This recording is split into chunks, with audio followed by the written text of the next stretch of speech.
The ECG and how it knows you need a glass of milk. Our story starts with Bob on a date in the park when he tells her, "I think my heart just skipped a beat."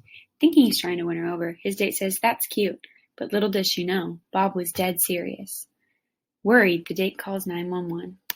Once in the emergency room, Bob sits anxiously as he is hooked up to an ECG machine, a very important and commonly used device to measure the electrical activity of the heart. The doctor notices an abnormal segment on the reading and tells Bob that it indicates an electrolyte imbalance. A quick blood test reveals Bob to have dangerously low calcium levels. Then Bob remembers he switched to exclusively drinking oat milk because of its minimal impact on the environment. After relaying the story to his date, she asked, "How does an ECG know you need to drink milk?" To understand how an ECG works, first you should understand the concepts behind the electrical activity of the heart.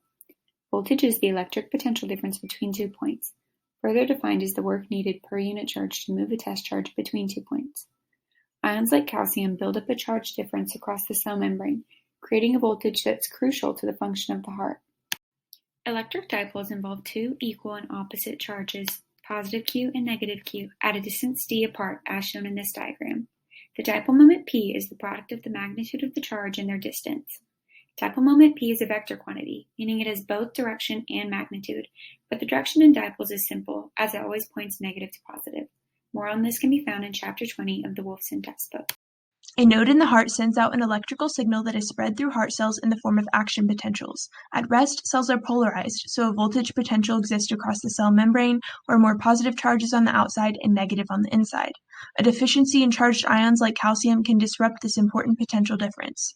The action potential causes depolarization, briefly switching the positive and negative buildups, causing a dipole moment in the cell, which creates a contraction, also known as a heartbeat. So the heart acts like one big dipole, as shown in Figure C. What makes the heart one big dipole is known as vector superposition. Remember that dipole moment equation? Each cell in the heart has its own dipole moment when the wave of depolarization reaches it. All of these p vectors sum up in the direction of the wave of depolarization to make one giant net dipole moment. This shift in charge creates an electric field for the ECG to read. An EKG detects dipoles from waves of depolarization perceived by electrodes attached to your skin.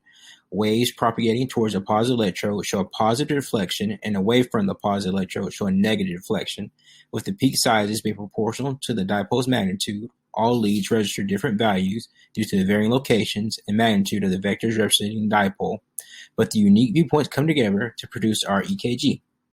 They rush to the store for milk and its natural calcium. Bob chugs a full gallon of 2% to restore his heart's voltage potential, and they live happily ever after. After all, she can't resist a nerdy physics geek.